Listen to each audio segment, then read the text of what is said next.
அதிகாரம் 12 உயிருடைய வார்த்தைகள் 28 34.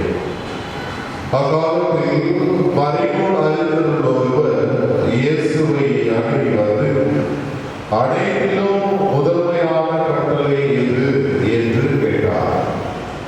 அதற்கு இயேசு, இஸ்ரவேலே கேள், நம் ஆண்டவராகிய கடவுள் ஒருவரே ஆண்டவர்.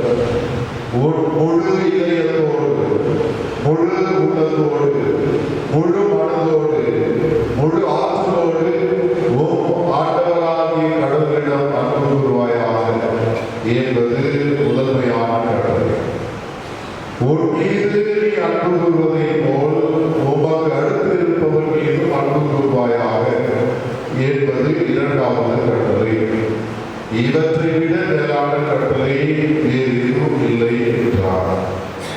அதற்கு மறைநூல் அறிஞர் அவரிடம், நன்று போதகரே, கடவுள் ஒருவரே, அவரை தவிர வேறு ஒரு கடவுள் இல்லை என்று நீர் கூறியது உண்மையே. அவரிடம் முழு இதயத்தோடு, முழு அறிவோடு, முழு ஆற்றலோடு அன்பு செலுத்துவதும், தன்னிடம் அன்பு கொள்வதை போல் அடுத்திருப்பவரிடம் அன்பு செலுத்துவதும் எரிபலிகளையும் வேறு பலிகளையும் விட மேலானது என்று கூறினார்.